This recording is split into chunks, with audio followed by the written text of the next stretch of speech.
විකිනී අහවරයි පරිවර්තනය මනෝ ප්‍රනාන්දු. ඒත් ඔහු අපගේ විවාහය පිළිබඳව නීති උපදෙස් ඉල්ලා සිටියේය. අපගේ පියා සහ මව විවාහ වී නොසිටි බැවින් දරුවන්ගේ මුළු භාරකාරීත්වය නීත්‍යානුකූලව හිමිවන්නේ මවටයි. ඇගේ දියණියන්ගේ විවාහය සම්බන්ධව ඇකින් කරුණු විමසීමක් නොකළ නිසා අපගේ විවාහ නීත්‍යානුකූල නොවේ යයි තීරණය කිරීමේ හැකියාවක් යෙමන ආණ්ඩුවට ඇත. මම මෙකි පිදුරු කෙන්ද මත එල්ලුනෙමි. අපට නිදහස ලැබිය හැකි එකම ක්‍රමය මෙයයි මට හැඟුණි. ඒ මන්දයත් අපගේ විවාහ නීත්‍යානුකූල වන්නේ කෙසේද? අපගේ කැමැත්ත කිසි විටක විමසුවේ නැත. අපෙන් ඇසුවේ නම් නිශ්චිත ලෙසම අප විවාහයට එකඟ නොවෙනවා ඇත. අනෙක් කරුණ නම් අපගේ මව විවාහය ගැන නොදන්නා තතු තුළ විවාහය කෙසේවත් නීත්‍යානුකූල නොවේ. ඒත් අම්මා අපට පැවසූ කරුණු ගැන පරිස්සම් වූවාය. අපගේ අපේක්ෂා වර්ධනය කිරීමට ඇයට අවශ්‍ය නොවීය. ඇය කල්පනා කළ පරිදි ඈතක අම්මානයක කරනු ලැබූ නීත්‍යානුකූල නොවූ විවාහ දෙකක් සොයා බැලීමට යෙමන ආණ්ඩුව කාලය වැය නොකරයි. අනෙක් අතට අශියා හා ටීනා ඇගෙන් උදුරාගෙන පියා අපට කළාක් මෙන් ඔවුන්ටත් කරනු ඇතැයි ඇය බිය වූවාය. අනෙක් පුද්ගලයන් අප දැනුවත් කළ පරිදි අම්මා අප සමග සම්බන්ධකම් නොමැති කාලයේ ඇය දැඩි මානසික ආතතියකින් කාලය ගත කර ඇත. මින් ඇයගේ ධෛර්ය බිඳ දැමුනි. ඒත් ඇයට අපගේ ලිපි ලැබීමත් සමගම නැවත ඇය සටන් බිමට පිවිසියාය. අම්මා නොකළ කටයුත්ත වන්නේ මාධ්‍ය මගින් මේ පිළිබඳ ප්‍රසිද්ධ නොකිරීමයි. මා ලිපි මගින් නොකඩවාම ඇයට දන්වා සිටියේ මාධ්‍ය මගින් ප්‍රසිද්ධ කොට රටේ ජනතාව දැනුවත් කරන ලෙසය. අන්ධ මිනිසා හමුවීමට පැමිණි ගමේ මහලු මිනිසුන් එක්කෙනෙක් දෙන්නෙක් මට බය වෙන්න එපා, ඔයාට ගෙදර යන්න ලැබේවි යයි කීහ. අම්මා බොහෝ බ්‍රිතාන්‍ය වැසියෝ අඳුනති. අම්මා ඔවුන්ට තම දරුවන්ට සිදු වී ඇති අකරතැබ්බේ පැහැදිලි කළහොත් ඔවුන් බ්‍රිතාන්‍ය ආණ්ඩුව මගින් යම් සහනයක් අපට ලබා දෙනු ඇත. අප මේ සිදුවීම පුවත්පත්වල පළ කරන්නට යයි ඇඟවීම් කළත් ඇයට ඒ තේරුම් ගත නොහැකිව ඇය තමන්ට සිතන දේ පමණක් කළාය. සමහර විට අපගේ ලිපි වෙනත් අය කියවීමට ඉඩ ඇති බැවින් මම තවමත් මේ සිදුවෙන සියල්ල ලිපිවල සෘජුවම ලියන්නට බිය වුනිමි. බොහෝ විට අපගේ ලිපි ගනුදෙනුව මාස 2කට වරක් කෙරුණේ නමුත් ලිපි ගනුදෙනුව එක දිගටම කෙරුණි. එහෙත් මෙතෙක් කල් වසර 4ක් පමණ කාලයක් කිසිම ලිපියක් නැතුව කල්ගත කළ කාලය සැලකිල්ලට ගත් කල්හි මාස 2 නම් ඊතරම් කාලයක් නොවේ. මගේ විනාශ කළ ඡායාරූප වෙනුවට අම්මා අපගේ පවුලේ සමාජිකයින්ගේ ඡායාරූප මට එවා තිබුණි. ඒ වන විට ආශියාට දියණියක් ලැබී තිබිනි. මම ඒ ගැන කිසිවක් දැන නොසිටියෙමි.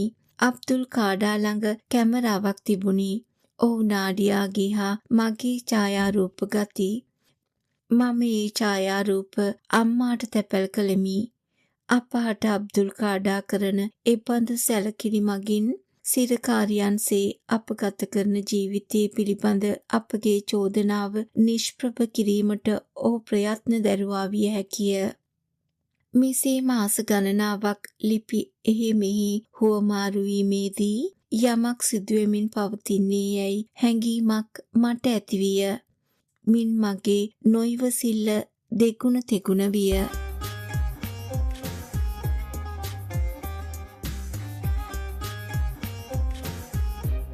11 වෙනි පරිච්ඡේදය.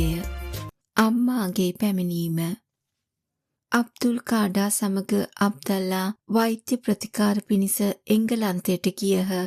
එහි සිටියදී අබ්දුල් කාඩා විසින් අබ්දල්ලා මුණ ගැසීමට මගේ පියා කැඳවාගෙන යන ලදී. අබ්දල්ලා දැකීමෙන් මගේ පියා කම්පනීටත් ලැජ්ජාවටත් පත් වූ බව මට පසුව දැනගන්නට ලැබුණි. පියාගේ මිතුරන් සියලු දෙනාම පියාට සිනාසෙන්නට පටන් ගත් අතර අබ්දල්ලා බඳු ලෙඩ පාට කොල්ලෙකුට තම දියණිය විවාහ කර දීමට එකඟ වූයේ කෙසේදැයි ඔවුන් පියාගෙන් විමසා ඇත. තම මිතුරු කැල විසින්ම පියා ලැජ්ජාවට පත් කෙරුණු නමුත් අබ්දල්ලා අනෙක් පිරිමි මෙන් ශක්තිමත්ව සිටියේ නම් මොවුන් පියාගේ ක්‍රියාව කිසිසේත් විවේචනය නොකරනු ඇත. මට මේ සියල්ලම කීවේ වෛද්‍ය ප්‍රතිකාර සඳහා. අබ්දල්ලා එංගලන්තයෙන් අතරකොට අරාබියට එන අතරමඟදී ඔක්කේල් වලට පැමිණි අබ්දුල් කාඩා විසින්මය. අබ්දල්ලා හට කවර ආකාරයේ ප්‍රතිකාරයක් කළේදැයි මම නොදනිමි. ඒත් අබ්දල්ලා එංගලන්තයේ මාස 9ක් පමණ ප්‍රතිකාරගත් අතර අසනීප සුවවීමට පෙර ඔහුගේ වීසා අවසන් වූ හේයින් එංගලන්තයෙන් ආපසු ඒමට සිදුවිය. වීසා මගින් අනුමත කළ මාස ප්‍රමාණයට වඩා වැඩි කාලයක් අබ්දල්ලා එංගලන්තයේ රැඳී සිටි බව එංගලන්ත අධිකාරිය දැනගත් හේයින් ඒ සුවිශේෂ කරුණ පසු කලකදී අපේ ජීවිතයේ අවුල් සහිත තත්ත්වයක් නිර්මාණය කිරීමට හේතුවිනි. අබ්දුල් කාඩා එංගලන්තයේ සිටියදී අපේ අම්මාට දුරකථනයෙන් කතා කොට ඒ දිනවල බර්මින්හැම් වල නතර වී සිටි ගෝවාඩ්ගේ නිවසේදී හමු වන්නටයි දන්වා ඇත. ඔවුන් හමු වූ පසු අම්මා නාඩියා හා මා පිළිබඳව දහසක් ප්‍රශ්න අබ්දුල් කාඩාගෙන් විමසා ඇත. ඔහු පවසා ඇත්තේ අප විවාහ වී සතුටින් කාලය ගත කරන බවයි. එංගලන්තයේ සිටි මගේ සොයුරියන් ඔහුට මුණ ගැසුණු බව ඔහු මට පසුව කීවේය. අබ්දල්ලා අරාබියට යෑමට පෙර සති කිහිපයකට ගමට පැමිණියේය. අබ්දල්ලා එංගලන්තයේ සිටියදී උස ගොස් තිබුණ නමුත් මෙහි සිටියදී මෙන්ම තවමත් කෙසඟ ශරීරයක් සහිතව ලෙඩ පාටට සිටියේය. ඔහුට කරන ලද ප්‍රතිකාරවලින් එතරම් යහපතක් සිදුවී නොමැත. අබ්දල්ලාගේ සොහොයුරා වූ මොහොමඩ් අබ්දුල් කාඩා හට දන්වා යවමින් අබ්දල්ලාගේ සෞඛ්‍ය තත්ත්වය යහපත් නොවූ හේයින් ඔහුට අරාබියේදී වෛද්‍ය ප්‍රතිකාර කළ යුතු බව සඳහන් කළේය. අබ්දුල් කාඩා ඒ ඉල්ලීමට එකඟ වූ හේයින් අබ්දුල්ලා නැවත යේමනයෙන් ගියේය. ඔහු නිවසින් බැහැරව සිටියදී මට මහත් නිදහසක් දැනුනි. වැඩි කලක් යන්නට මත්තෙන් ඔහු බරපතල සැත්කමකට භාජනය කළ යුතු බව දැනගන්නට ලැබුණි. ඔහුගේ හෘදයේ සිට ගමන් කරන රුධිර නාලයක ආබාධයක් සිදුව ඇත. මෙකී රුධිර නාලය තුලින් ගලා යන රුධිරය අවහිරවන බැවින් ඒ වෙනුවට ප්ලාස්ටික් නාලයක් බද්ධ කළ යුතුව තිබේ. ඔවුන් පැවසූ පරිදි අබ්දල්ලා පැය 24ක් නිර්වින්දනය කර සිටිය යුතුයි. තවද අබ්දුල් කාඩා සඳහන් කළ පරිදි අබ්දල්ලාගේ ජීවිතේ බේරා ගැනීම පිණිස ඇත්තේ 50-50 සම්භාවිතාවකි. ඔහු සැත්කම අතරේදී මිය ගියහොත් යහපත්යයි මම දෙවියන්ට යාඥා කළෙමි. එවිට මට එංගලන්තයට යෑමට අවසර ලැබේ. මට දින කිහිපයකට පසු ඔහුගේ සැත්කම සාර්ථකව කෙරුණේ යැයි දැනගන්නට ලැබීමෙන් මගේ බලාපොරොත්තු කඩවිය. මේකී සැත්කම පිළිබඳව වෝඩ් කනස්සල්ලෙන් සිටි නිසා අබ්දුල් කාඩා ටෙලිග්‍රෑම් එකකින් අබ්දල්ලා සනීපයෙන් සිටින බව ඈට දැන්විය. දින කිහිපයකට පසු ඔහුගේ පැමිණීමෙන් අබ්දුල් කාඩාගේ දැනුම් දීම සනාථ විය. අබ්දල්ලා සුවය ලබන්නට මාස කිහිපයක් අරාබියේ සිටි අතර පසුව තම පියාගේ ආපන ශාලාවේ සේවය කරමින් පියාට උපකාර කළේය. ඔහුගේ සෞඛ්‍ය තත්ත්වය යහපත් අතට හැරුණු විකසම අබ්දුල් කාඩා ඔහු ගමට එවනු ලැබුවේ මා කැබ් ගැන්වීමට ඔහුට දැන් පුළුවන්කම ලැබේවියයි යන අපේක්ෂාවෙනි. මීට පෙර ඔවුහු සියලු දෙනාම මා ගැබ් නොගත්තේ මන්දැයි විමතියට පත් වූහ. එහෙත් මොවුන්ගේ විවිධ කතා මා තුට්ටුවකටවත් මායිම් කළේ නැත. අබ්දල්ලාගේ අසනීප තත්ත්වය නිසා මා ගැබ් නොගත්තේ යැයි ඔවුන් කල්පනා කළ අතර මා සිතුවේ එසේමයි. ඔහු සැත්කමින් පසුව පැමිණීමේදී වෙනදාට වඩා යහපත් සෞඛ්‍ය තත්ත්වයකින් සිටියේය. අවසානයේදී ඔහු මගේ කැමැත්ත අකමැත්ත නොවිමසා මහත් ඕනෑකමකින් සංසර්ගයේ යෙදුණේය. ඒ සඳහා ඔහු රාත්‍රී නින්දෙන් වැඩි කාලයක් යෙදවීමට වග බලා ගත්තේය. මම කඩිනමින්ම ගැබ් ගත්තෙමි. මට ඔසප්වීම පටන්ගත් අවදියේ සිට පළමුවැනි වතාවට 1985දී මගේ ඔසප්වීම නතරවිනි. ඉන් ඇඟවෙන්නේ කුමක්දැයි මම වහාම තේරුම් ගතිමි. මගේ ඔසප්වීම නතර වූ බව වෝඩ්ට දැනුම් දුන් විට ඈ මහත්සේ ප්‍රීතියට පත් වූවාය. ඇත්තටම අන් සියලු දෙනාමත් සතුටු වූහ. මට කිසිම අපහසුතාවයක් නොදැනුණු අතර මා දන්නේ ගැබ්ගෙන ඇති බව පමණකි. මමත් සතුටට පත් වුනෙමි. ඒ මන්දියත් මා ගැබ් ගත්තොත් බිරිඳා ලැබීමට මට එංගලන්තයට යාමට අවසර දෙන්නේ යැයි අබ්දුල් කාඩා හැම විටම මට පොරොන්දු වූ හේයිනි. මා දැන් පවුල් ජීවිතයට මුළුමනින්ම හුරු වී ඇතැයි ඔවුන්ට ඒත්තු ගැන්වීම පිණිස මම හැකි තරම් උත්සාහ ගතිමි. පවුලේ සමාජිකයින් සමග යහපත් සම්බන්ධතාවයක් ඇතිකර ගැනීමටද මම වෙහෙස දැරුවෙමි. මට බිරිඳා ලැබීම පිණිස අබ්දල්ලා සමග බර්මින්හැම් වලට යාම සඳහා අවශ්‍ය වටපිටාව සකස් කර ගැනීම වස් මම ඒ දිනවලදී අබ්දල් කාඩාට හැකි තරම් මුසාවන් කීවෙමි. අබ්දල්ලා අරාබියේ සිට පැමිණි දිනවලදීම මොහොමඩ්ද යෙමනයට පැමිණියේය. ඉනිපිතිව මාමෙන්ම ඒ වකවානුවේදීම නාඩියාද නැවත ගැබ් ගත්තාය. ඒ වන විට ඇගේ පුතා හෙනීගේ වයස අවුරුදු 2කි. මගේ ගර්භණී කාලයේදී සලාමා නාඩියාට දැක් වූ කරුණාවන්ත බව වෝඩ් මට නොදැක්වුවාය. මට පෙරමෙන්ම දිනපතා ගේදොර වැඩ කරන්නට සිදුවිය. සමහර දිනවල මට ගේදොර වැඩ කිරීමට නොහැකි තත්ත්වයක් පැවතුනේ නමුත් කිරීමට සිදුවිය. එසේ වූයේ බකේලාද ඒ වන විට මොහොමඩ් සමග එකට සිටීමට ටායිස් වලට ගොස් සිටි හේයිනි. අනික් අතට වෝඩ් වැඩ කිරීම මුළුමනින්ම ප්‍රතික්ෂේප කළ හේයින් නිවසට වතුර ගෙනීමට හෝ උයන්න පියන්න හෝ ගේදොර පිරිසිදු කරන්නට හෝ සතුන් බලා ගැනීමට හෝ කිසිවකු නොවීය. බකේලා ඔක්කෙයිල් වලින් නික්ම යන්නට පෙර තවත් බිලිඳකු ප්‍රසූත කළාය. ඒත් ඇය දැන් ගමෙන් නික්ම ගොස් ඇත. ඇයට ආයිස් වලට ගියත් ඇයි යම් තරමකින් වුව නවීන ලෝකයට පලා ගොස් ඇත. ඒ පිළිබඳ මට ඊර්ෂ්‍යා ජනක හැඟීමක් ඇතිවිය. ඇය ප්‍රසූත කළේ තවත් පිරිමි දරුවෙකි. එහෙත් දරුවා උපතේදීම දුර්වල සෞඛ්‍ය තත්ත්වයකින් පසු වූ අතර ශරීරයෙන්ද කුඩා විය. ඒ නිසා දරුවා නිසි පරිදි සුන්නත් කිරීමට පවා නොහැකි විය. මේ නිසා වෛද්‍ය ප්‍රතිකාර පිණිස දරුවාට ආයිස්වලට ගෙන යා යුතුව තිබිණි. මොහොමඩ් තම භාර්යාව නගරයට කැඳවාගෙන આવුත් තමා සමග ජීවත් විය යුතුයයි තීරණය කළේ ඉන්පසුවයි. අවසානයේදී වෝඩ් හා වයස්ක ජෝඩුව සමග මා නිවසේ තනි විය. සමහර දිනවල මා සිතුවේ මගේ නපුරු සිහිනය අවසානයට පැමිණි ඇතැයි යන්නයි. ඔවුන්ට මා විනයගරුක ලේලියක් යැයි ඒත්තු ගැන්විය හැකි නම් ඔවුන් මට එංගලන්තයට යෑමට ඉඩ දෙන්නට පුළුවන. එවිට මට මොවුන්ගෙන් මිදී පලා යන්නට හැකිය. මගේ යහපතට තත්ත්වය වෙනස් නොවන්නේ යැයි කල්පනා කොට අපේක්ෂා බංගත්වයට පත් වූ දිනයන්ද ඇත. මම එක දිගටම ගේදොර වැඩ කටයුතු කරගෙන ගියෙමි. සලාමා නාඩියාට නිදහස දී තිබූ හේයින් සමහර දිනවල නාඩියා මගේ සහායට පැමිණියාය. මා ළිඳ ළඟ සිටින විටදී එතනට පැමිණෙන ගැහැණු මගේ දරු ගැබට මාස 8ක්ව තිබියදීත් මෙසේ වැඩ කිරීම පිළිබඳව කම්පනයට පත් වූහ. මට දැඩි හිරු රශ්මියට මුහුණ දිය නොහැකි තත්ත්වයක් නිර්මාණය විනි. අවසාන මාසයේදී මම හැකි තරම් විවේක ගැනීමට වෙරදැරුවෙමි.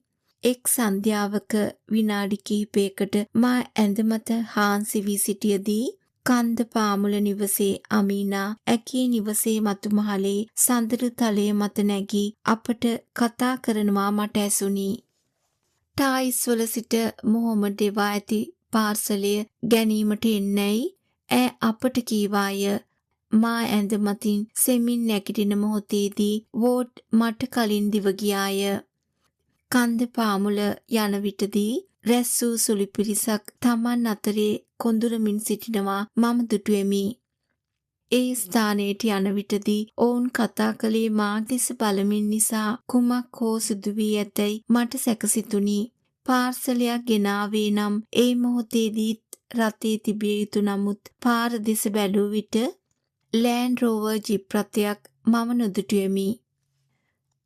හාෝලා මා වෙතට ආවාය. ඇය "ජානා, ඔයාගේ අම්ම ඇවිත් ඔයා එනකල් පාර ළඟ ඉන්නවා." කරුණාවන්ත ලෙස කීවාය. මම අනෙක් කඳු බෑවුම මතට ගියෙමි. කාර්යයක් විදුලි වේගයෙන් ආපසු යනවා දුටු අතර පාර අසල මිනිසුන් දෙදෙනෙකු සිටගෙන සිටිනවා මම දුටුවෙමි. ඒ රතු පාට ටී-ෂර්ට් එකක් හැඳගත් කාන්තාවක් හා මට හඳුනාගත නොහැකි තරුණයෙකු වූහ. ඒ පර්දාව නොමැති කාන්තාවක මා මේ ගමේදී දුටු පළමු වතාවයි. මා ඉදිරියට නැමී බැලුවෙමි. මගේ හදවත ගැහෙන්නට විය. මගේ දෙනෙතින් කඳුළු කඩා හැලෙන්නට විය. මගේ හැඟීම් මට පාලනය කරගත නොහැකි විය. මම ඔවුන් දෙසට දිව ගියෙමි. අම්මා පාර අද්දර මා දෙස දෑත් විදහාගෙන බලා සිටියාය. මා ඈ අසලට යත්ම දෙදෙනාම හඬන්නට පටන් ගතිමු. මම ඇයගේ දෑතට පැන ගතිමි. අපි එකිනෙකා බදා ගතිමු. ගමේ ගෑනු කන්ද මුදුනේ සිට අප දෙස බලා සිටියහ. ඉනික් පිටිව ඈ අසල සිටි පිරිමි ළමයෙකු වෙත අත දිගුකොට "මේ ඉන්නේ ඔයාගේ මල්ලි" කීවාය. ඔහු මගේ මල්ලි මෝය. ඔහු පසුගිය වසර 5 තුල හඳුනා ගැනීමටත් බැරි තරම් වෙනස් වී ඇත. ඉන්පසු ඔහුද හඬන්නට විය. මම අම්මා දෙස නැවත බැලීමි. දැඩි හිරු රශ්මිය නිසා ඈ අපහසුතාවයට පත්ව සිටියාය. "අපි යමු" පැවසූ මම ඔවුන් කන්ද ඉහළට කැඳවාගෙන ගියෙමි. මගේ දරු ගැබට මාස 8ක් පමණ කල්ගත වී තිබුණත් මා ඇයට වඩා වේගයෙන් අඩිපාර දිගේ ගමන් කළ නිසා ඈ මට සෙමෙන් යන්නයි උපදෙස් දුන්නාය. අපි අබ්දුල් නූර්ගේ නිවස අසලට පැමිණ ගසක් යට තිබූ කොන්ක්‍රීට් බංකුවක් මත වාඩි වුණෙමු. මුළු ගමම ඒ අවට සිටගෙන අප දෙස බලා සිටියහ. මා කතා කළ යුත්තේ කුමක්දැයි මට නොවැටහේ. අපගේ නිහඬතාව අභිනා බිඳ දැමුවාය. "ජානා, මේ ඉන්නේ ඔයාගේ අම්මා නේද? ඔයාට සතුටුයි නේද?" මට පිළිතුරක් දෙන්නට අපහසුයි. මම අම්මාගෙන් පැනයක් විමසුවෙමි. "ඔයා ආවේ කොහොමද? අපි ආපහු එක්ටගෙන යන්නද ආවේ? මට පොඩ්ඩක් විවේක ගන්න ඉඩ දෙන්න. මම ඔයාට විස්තර ඔක්කොම කියන්නම්." අම්මා පිළිතුරු දුන්නාය. "ඔයාගේ ගෙදර කොහෙද?" ඇය ඇසුවාය. මම කන්ද මුදුනට අත දිගුකොට පෙන්නුවෙමි. ඇයට අදහාගත නොහැකි විය. "අපි දැන් කන්ද මුදුනට යන්න ඕනේද?" එසේ පවසා ඇය නිහඬ වූවාය. අමීනා අම්මාට හා මල්ලීට සිසිල් පැන්ගෙන ආවාය. ඉන්පසු අම්මා ස්වල්ප වේලාවක් විවේක ගත්තාය.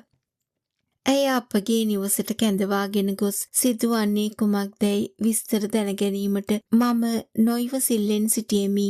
මට සියල්ල එක්වරම දැනගැනීමට මහත් ඕනෑකමක් ඇතිවිය. අම්මාට කඳ නැගීමට පැය භාගයක් පමණ ගත විය. පසුව ඇය නිවස ඉදිරිපිටට පැමිණි විට නිවස තුලට යෑමට තරම්වත් අයියක් නැතුව ඇද වැටෙන්නට වූවාය. මා ඇය පැමිණෙන බව දන්නේ නම් අමතර ආහාර ගෙනැවිත් තියන්නට හා නිවස ඔවුන්ට සුදුසු පරිදි සකස් කරන්නට පුළුවන්කම තිබුණි. එහෙත් දැන් මා ආහාරයට ගන්නා වූ බඩ ඉරිඟු හැර එංගලන්තයේ සිට පැමිණෙන කිසිවෙකුට සුදුසු කෑමක් නිවසේ නැත. අම්මාට බඩ ඉරිඟු කෑමට නොහැකිය. මෙයටත් වඩා ඇයට ඇති කරදරකාරී සිදුවීම වන්නේ මැස්සන්ගෙන් වෙන හිරිහැරයයි. උන් ඇගේ ශරීරයේ සෑම තැනකම වසයි.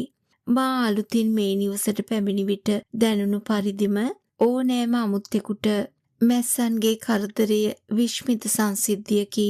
මා ක්‍රමයෙන් මේ තත්වයට හුරු අයුරු මට සිහිපත් වේ. අපේ අම්මාගේ සූට්කේස් එක ගේන්න හාවෝලා ස්වේච්ඡාවෙන්ම ඉදිරිපත් වූවාය. එපමණක් නොව ඈ අශුභේ ගම්මානයට ගොස් නාඩියා කැඳවාගෙන ඒමටත් කැමැත්ත පළ කළාය. අම්මා පැමිණ ඇති බව නාඩියාට කෙලින්ම නොකියා මා බලන්නට පැමිණෙන ලෙස කියන්නට යැයි මම හාවෝලාට කීවෙමි. විශේෂයෙන්ම ඈ ගර්භණී මවක් නිසා අම්මා පැමිණ ඇතැයි පැවසීමෙන් ඈ තිගැස්සීමට පත් නොකළ යුතුයැයි මම සිතුවෙමි. අපි මගේ කාමරය තුලට ගියෙමු.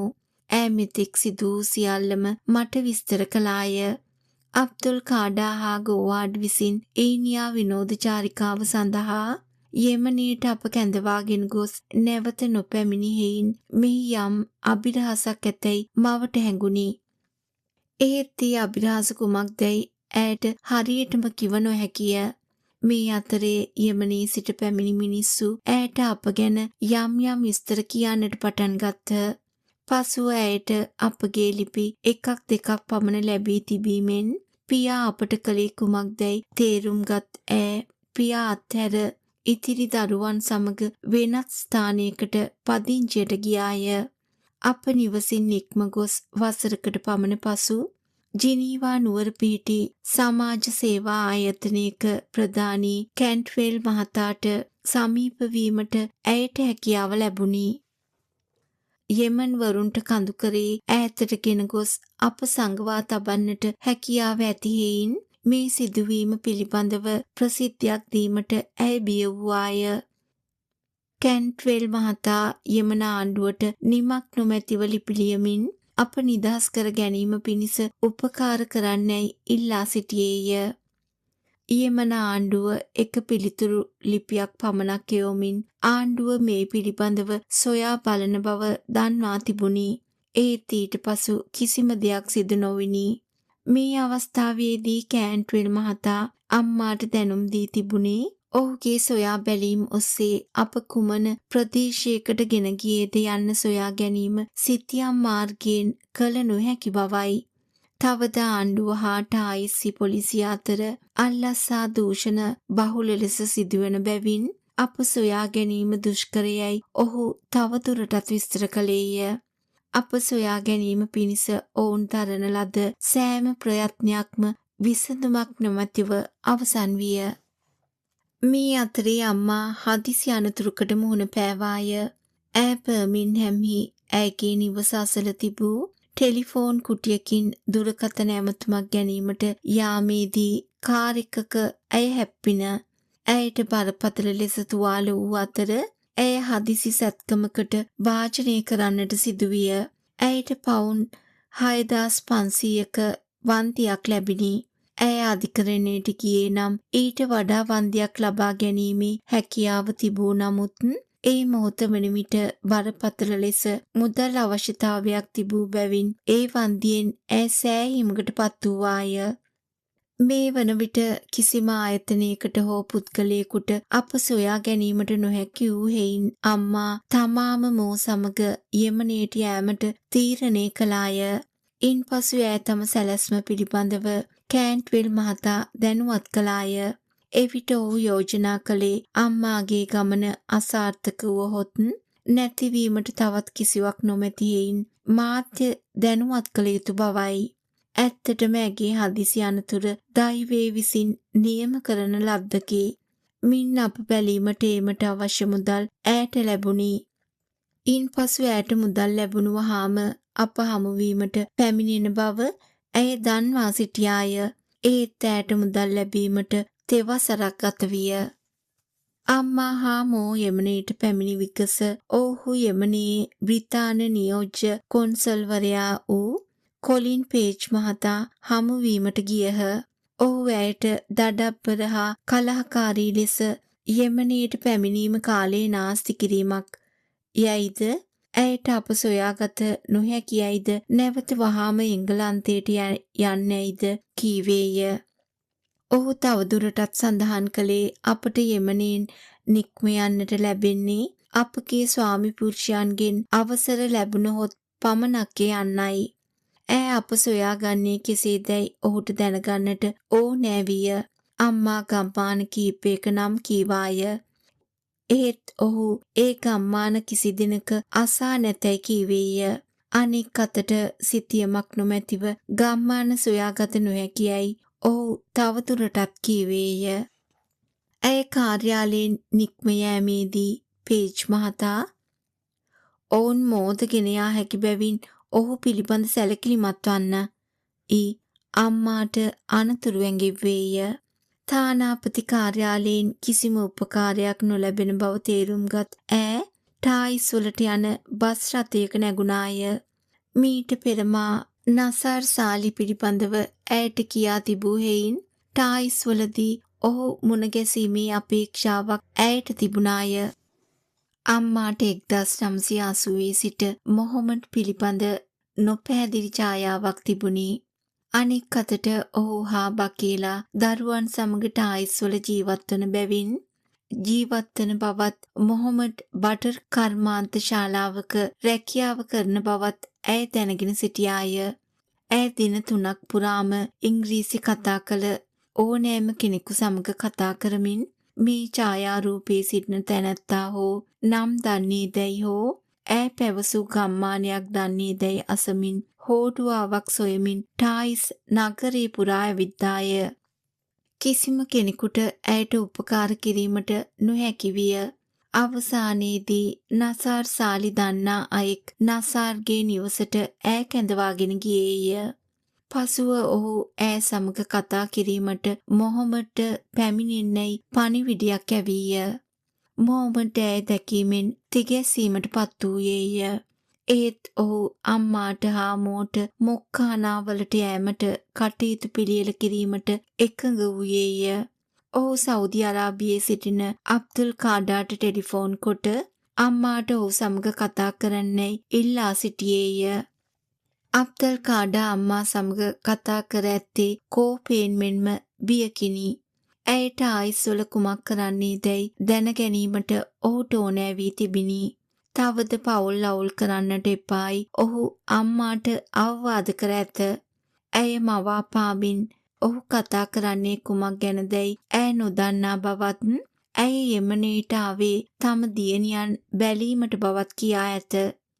තව දුරටත් අබ්දුල් කාඩා තමා ළඟ මගේ පියාගෙන් බලේලත් ලිපියක් ඇති බවත් ඉන් ඔහුට මරාසීස් වලට ගෙන ගොස් අප නතර කිරීමට බලය දී ඇති බවත් අම්මා යම් අවුලක් කළහොත් ඔහු එසේ කරන බවත් කියා සිටියේය. ඇය ඔහු සංසුන් කොට රිසීවරේ තැබුවාය. මෙතෙක් වූ දෙපස පිළිබඳව මොහොමඩ් ලැජ්ජාවට පත්විය. ඉනික්බිතිව ඔහු අම්මාට පාපොච්චාරණය කරමින් මගේ පියා විසින් එක් අයෙකුට පවුන් 1300 බැගින් අප අබ්දුල් කාඩාට හා ගෝවාට අලෙවි කළ බව කීවේය. ඇය අප විකුණූ බව දැනගත් පළමුවැනි අවස්ථාව මෙයයි. අප ඇයට යවන ලියුම් හා ඇය අපට එවන ලියුම් කඩා බලා ඇත්තේ නසාර් සාලි විසින් බව අම්මා මුලින්ම සොයාගෙන තිබිනි. ඇය මේ පිළිබඳව යෙමන ආණ්ඩුවට දැනුම් දෙමින් ඔහු සිරකිට යවන ලදී. පසුව අබ්දුල් කාඩා හා ගෝවාඩ් දඩ මුදල් ගෙවා ඔහු නිදහස් කරගෙන ඇත. අප මේ පිළිබඳව කිසිම දෙයක් දැනගෙන සිටියේ නැත. එදින අම්මා හා මෝ රාත්‍රී ගත කළේ මොහොමඩ් බකීලා හා ඔවුන්ගේ දරුවන් සමගය. පසුදින මොහොමඩ් විසින් අම්මාට ගමට ඒමට ටැක්සියක් සූදානම් කොට දුන්නේය. ඔහු රථයෙන් නගර සීමාවෙන් ඔබ්බට පැමිණීමේදී කාන්තාරයේ මෙන්ම ගල් නිවෙස් හා මැටි ගසන ලද පැල්පත් දැකීමෙන් අන්දමන්ද වූහ. ඔවුන්ට මෙකී ප්‍රදේශයේ බෝම්බයක් හෙළූ ප්‍රදේශයක් මෙන් හැඟුණි. තවද අම්මාට මේ දර්ශන පෙළ නපුරු සිහිනයක් මෙන් පෙනුණු බව කීවාය. ඇය තම කතාව අවසන් කළ පසු මම මගේ කතාව ආරම්භ කළෙමි. මගේ කතාව අසා සිටි ඇය කෙතරම්නම් කම්පනයට පත් වූයේදැයි මට පෙනුණි. ඒ වෙලාවේ හැටියට දීර්ඝ ලෙස කරුණු විස්තර කළ නොහැකිය. ඒ නිසා මම ඇයට ප්‍රධාන කරුණු පමණක් කියවෙමි. ඒත් මාධ්‍ය මගින් හෙළිදරව් කරන්නට යැයි මා කළ ඉඟිය ඇයට තේරුම් ගියේ නැත. ඇයට මේ සියල්ලම මහත් ව්‍යාකූලත්වයක් ගෙන දුනි. නාඩියා අශුභයේ සිට පැමිණ සිටින්නේ යැයි ඔවුන් මට දැනුම් දුන් විටදී ඇය හමුවීමට මම පෙර මගට ගියෙමි. වසර ගණනාවකින් අම්මා හමුවන ඒ හැඟීම් බර හමුවීම සඳහා කලින් සූදානම් කිරීම අවශ්‍ය වේ. ඒත් ඈ හැසිරුණේත් මා මෙන්මය. ඈ අම්මා දුටුවහාම ඇගේ දෑත් අතරට පැන අම්මා වැළඳගෙන සිප්පගෙන ගියාය.